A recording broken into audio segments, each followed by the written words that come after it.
میں آج یہاں آپ سے اس لیے مخاطب ہوں کہ یہ پاکستان کسی کے باپ کی جاگیر نہیں ہے کہ کسی کے کھلونے کے طور پر یہ استعمال ہو، اس کا دل چاہ رہا کھیلنے کا تو ہم سب لوگ 25 کروڑ لوگ اس کے کھیل کو دیکھ کر اس کھیل کے نتیجے میں ہماری تباہی بربادی ہو رہی ہے اور ہم اس کو برداشت کرتے رہیں، یہ نہیں چلے گا بھائی۔ اداروں کی مصلحتیں اپنی جگہ، پاکستان ایک سیکیورٹی اسٹیٹ ہے، یہاں پر آپ مانے یا نہ مانے یہاں کی فوج کی ایک ریکوائرمنٹ ہے۔ اب آپ بولیں کہ غیر جمہوری بات کر رہا ہے، تو بھائی ہے 70 سالوں میں بدل لینا 70 سال میں، لیکن آج تو ہے یہ ایک سیکیورٹی اسٹیٹ ہے۔ پاکستان میں فوج کا ایک رول ہے، پاکستان میں اسٹیبلشمنٹ کا ایک رول ہے۔ وہ دنیا کے دشمن ممالک جنہوں نے پوری دنیا کو تباہ برباد کیا، یہ عرب اسپرنگ کے نام پر پاکستان صرف اس لیے بچا رہا کہ یہاں پر ایک منظم فوج تھی ہے، یہاں پر وہ اسپرنگ نہیں لے کر آ سکے، یہاں پر وہ افراتفری نہیں لا سکے، صرف منظم فوج کی وجہ سے۔ ورنہ جہاں عراق دیکھو تباہ برباد ہو گیا، فوج پہلے تباہ برباد کی انہوں نے۔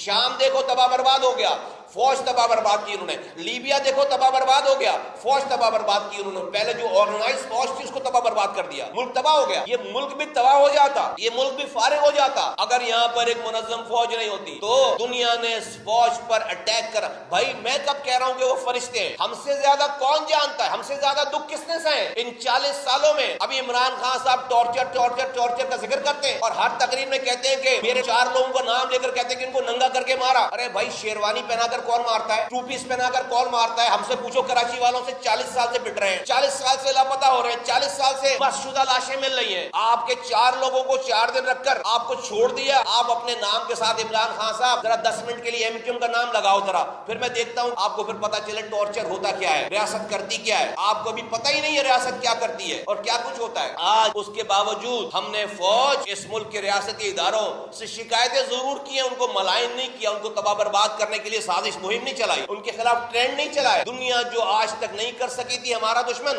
آج عمران خان صاحب نے وہ سب کچھ کر دیا ہے۔ گھر گھر میں نفرت پھیلا دی ہے، وہ چیزیں جو کہ مٹھی بند تھی وہ ساری مٹھی کھول دی ہے، اور یہ ملک کی تباہی کی ریسیپی ہے۔ اگر آپ بہت بڑا، آپ کے پاس ایک انٹیلیکچوئلزم ہوتا، آپ کے پاس ایک بہت بڑا پاکستان کو چلانے کا کوئی ایک روڈ میپ ہوتا، ہم آپ کی بات مان لیتے۔ آپ کو صرف اور صرف وزیر اعظم کی کرسی پر بیٹھنا ہے۔ یہی آرمی، اس کا ادارہ، اس کے چیف، اس کی D G I S I, اس کی ڈی جی سی آج آپ کو غیر جمہوری طریقے سے دوسروں کو باہر پھینک کر پہلے کی طرح آپ کو لا کر بٹھا دیں، آپ جو ہے وہ کہیں گے ہم ایک پیج پر آ گئے۔ آپ فوج کی مداخلت کے خلاف نہیں ہیں، آپ فوج کی مداخلت اپنے حساب میں اپنی مرضی میں چاہتے ہیں، آپ فوج کی مداخلت اپنے لیے چاہتے ہیں۔ فوج جہاں نیوٹرل ہو گئی وہ جانور ہو گئی، جہاں نیوٹرل ہو گئے، جہاں پر آپ کی مدد کرنا ناجائز بند کر دیا انہوں نے، وہ جانور ہو گئے، وہ میر جعفر میر صادق ہو گئے، وہ امریکن ایجنٹ ہو گئے، اور پتہ نہیں کیا کچھ۔ پاکستان اس کا متحمل نہیں ہو سکتا، پاکستان یہ افورڈ نہیں کر سکتا۔ تو اس لیے کل جو انہوں نے تقریر فرمائی ہے اس پہ انہوں نے انتہا کر دی ہے، اور یہ میرے ملک کے لیے ٹھیک نہیں ہے۔ ہمیں 10,000 شکایتیں ہیں، آج بھی ہمارے 100 سے زائد کارکنان لاپتہ ہیں، آج بھی ہمارے لوگ جیلوں میں ناجائز اور غلط مقدمے میں پابند سلاسل ہے، آج ہمارے شہر میں پینے کا صاف پانی نہیں ہے، میرا ہی پانی اربوں روپے کا چوری کر کے میری لائنوں سے شہر کو بیچا جاتا ہے ہر مہینے۔ آج میرے شہر میں دوا نہیں ہے، رات میں لائٹ نہیں ہے، صبح گیس نہیں ہے، روزگار نہیں ہے۔ 2.5 لاکھ نوکریوں میں ایک نوکری پیپلز پارٹی کراچی حیدرآباد والوں کو نہیں دیا، اس نے ایک نیا پلا اسکول نہیں بنایا، ایک نئی یونیورسٹی نہیں بنائی، حیدرآباد میں یونیورسٹی نہیں بننے دیتے۔ آج یہاں کے بزنس مین مارے پھر رہے ہیں، 17 ڈپارٹمنٹ ان سے رشوت لینے آتے ہیں۔ یہ وہ شہر ہے جو کہ 70 سالوں سے ملک کو پال رہا ہے، اور آج ہمارا کوئی پرسان حال نہیں۔ اور 14 سیٹیں عمران خان صاحب آپ کو شہر سے دی گئی، صدر آپ کا، گورنر آپ کا، 14 سیٹیں آپ کی، وزیر اعظم آپ یہاں سے بنے الیکشن لڑ کر، لیکن آپ نے 4 سالوں میں پیپلز پارٹی کے خلاف کچھ بھی نہیں کیا، ظلم و زیادتی کے خلاف، بلکہ آپ ان کے پارٹنر ان کرائم بن گئے۔ آپ سے منہ سے فائر کرتے تھے، جھوٹ بولتے تھے زرداری صاحب کے خلاف، اور آپ کا پیچھے سے یارانہ تھا۔ پیپلز پارٹی نے آپ کی حکومت چلائی ہے 4 سالوں تک، اور اس کا کلائمیکس تھا کہ جب سینٹ کے چیئرمین کے الیکشن ہوئے، آپ کے پاس 14 سینیٹرز کی کمی تھی، پیپلز پارٹی نے آپ سے مخالفت ہونے کے باوجود آپ کو 14 سینیٹر کے ووٹ دے کر آپ کا اقلیتی بینچ کا، اقلیت میں رہنے والی پارٹی کا چیئرمین منتخب ہو گئے، سینٹ کے چیئرمین منتخب ہو گئے، غضب خدا کا۔ اور آپ زرداری صاحب کو کن کن القابات سے نوازتے تھے؟ تو آپ یہ نورا کشتی تھی نا آپ کی، تو یہ کراچی گروی رکھ دیا گیا پیپلز پارٹی کے ہاتھوں میں آپ کی حکومت چلانے کے لیے۔ ایک ہی شرط تھی زرداری صاحب سے کہ آپ نواز شریف سے ہاتھ مت ملانا، میں ادھر سے آپ کو گالی بکوں گا، آپ مجھے ادھر سے گالی بکنا، ہم کریں گے کچھ نہیں۔ سارے کیسز نیب کے فارغ ہو گئے، کھلی چھٹی مل گئی یہاں پر حکومت سندھ کو، اور انہوں نے کھل کر لوٹا ہے۔ پہلے ان کو عمران خان کی حکومت چلانے کے لیے سندھ گروی رکھ دیا گیا. آج عمران خان کو حکومت میں نہیں آنے دینے کے لیے سندھ گروی رکھ دیا گیا. ہم جو ہیں وہ بس قصاص ادا کرنے کے لیے بس اس کو اسکیپ گوٹ ہیں, ہم قربانی کے بکرے ہیں. بس ہم اپنی قربانی دیتے جائیں, نسلوں کی قربانی دیتے جائیں, کسی کی حکومت گرانے کے لیے,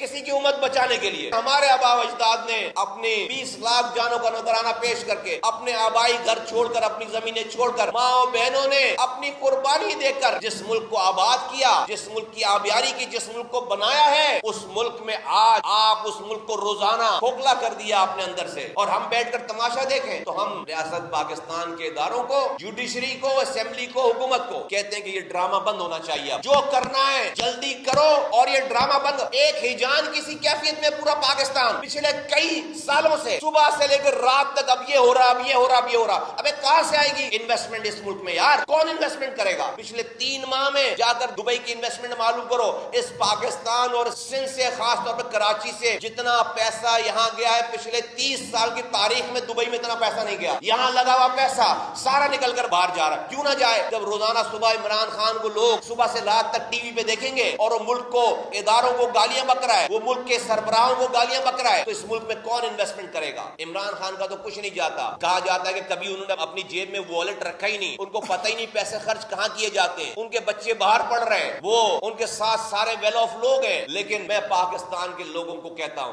یہ جو بات ہے نا, 2 بات آتی ہے. یہ بات آتی ہے کہ بھائی وہ بڑے پاپولر ہیں اور لوگ ان کے ساتھ ہیں. یہ 2 باتیں آتی ہیں. وہ بڑے پاپولر ہیں اور لوگ ان کے ساتھ ہیں. تو لوگ ان کے ساتھ ہیں اور وہ بڑے پاپولر ہیں, تو ان کی بات پر یہ نہ دیکھا جائے کہ غلط بات کر رہے ہیں, صحیح بات کر رہے ہیں. بس لوگوں کو دیکھ کر اور پاپولرٹی کو دیکھ کر آپ سارے گناہ معاف کر دیں گے, ساری آڈیوز بھول جائیں گے, ساری ویڈیوز بھول جائیں گے, اور سارے ان کے گناہ بھول جائیں گے کہ لوگ ان کے ساتھ ہیں اور وہ بڑے پاپولر ہیں. ارے بھائی, تو لوگ جو ہے نا فرعون کے ساتھ بھی بہت تھے اور وہ بھی بڑا پاپولر تھا. اور کربلا میں امام حسین کے سامنے یزید کے ساتھ بھی لوگ بہت تھے, وہ بھی بڑا پاپولر تھا اپنے اپنے حلقہ احباب میں. لوگ جو ہے ان نمرود کے ساتھ بھی بہت تھے ابراہیم علیہ السلام کے مقابلے میں, وہ بھی بڑا پاپولر تھا. لوگ جو ہے وہ لوط علیہ السلام کے سامنے والی قوم میں بھی بڑے تھے, ایک ہی گھر تھا صرف لوط علیہ السلام کا, بلکہ سب ان کے مخالفین تھے, وہ سب پاپولر تھے بھائی. تو کیا کرتے, ان کے ساتھ لوگوں کو دیکھ کر ان کی سجدہ کر لیتے. تو آج ہم عمران خان کی پاپولرٹی اور ان کے ساتھ لوگوں کو دیکھ کر ان کی ساری یہودیوں کو بھول کر سجدہ کر لیں؟ نہیں, ہم امام حسین کے فلسفے پہ چلنے والے لوگ ہیں. صحیح اور غلط کو بنیاد بنایا ہے, فائدے نقصان کو کبھی بنیاد نہیں بنایا. اور ہم ہر حق کی بات کہیں گے, وقت پر کہیں گے, اور ہر ظلم اور جبر کے سامنے کھڑے ہو جائیں گے سیدھا پلائی دیوار کی طرح. بھلے وہ ظلم اور وہ جبر اور وہ جھوٹ کتنا ہی پاپولر کیوں نہ ہو, وہ کتنا ہی اس کے ساتھ لوگ کیوں نہ ہو, کتنی اس کی پاپولرٹی کیوں نہ ہو, یہ ساری پاپولرٹی وقت کا دھوکہ ہے, یہ نظر کا دھوکہ ہے. خدا کی قسم, جس دن اللہ کی لاٹھی گھومے گی, کبھی بھی باطل پاپولر ہونے کے باوجود, زیادہ تعداد میں ہونے کے باوجود, کبھی جو ہے وہ ٹک نہیں سکا. یہ حق والوں کا امتحان ہے کہ ہمیشہ باطل جو ہے وہ سر چڑھ کر ہوتا ہے, کہ حق والے اس کی پاپولرٹی اور اس کی تعداد دیکھ کر کہیں مروب نہ ہو جائیں. تو میں پاکستان چلانے والوں کو آواز لگا کر کہتا ہوں کہ بند کرو یہ ڈرامہ سارا, ان کو پکڑ کے لے کے جاؤ, کیسز کا فیصلہ کرو. اگر یہ بے قصور ہیں, خبردار آپ نے ان کو ہاتھ لگایا, چھوڑ دو ان کو. اور اگر یہ قصوروار ہے تو چاہے کتنی بھی پاپولرٹی ہو, جو آپ میرے ساتھ سلوک کرتے ہو سندھ کے شہری علاقے کے لوگوں کے ساتھ, جو آپ بلوچستان والوں کے ساتھ سلوک کرتے ہو, وہی سلوک آپ ان کے ساتھ کرو. پھر نواز شریف بن ہو سکتا ہے, اس کی بیٹی بن ہو سکتی ہے, ملک کے دوسرے علاقوں سے لوگ بغیر FIR کے گرفتار, لاپتہ, اور ان کی لاشیں مل سکتی ہیں. تو عمران خان صاحب بھی کوئی انوکھے لاڈلے نہیں ہیں. یہ سب کچھ اس ملک کے مروجہ قانون اور آئین کے انڈر میں ان کے ساتھ بھی ہونا چاہیے اور ملک کا فیصلہ ہونا چاہیے. اس ہیجان کی کیفیت سے باہر نکالو, یہ ملک ختم ہو رہا ہے.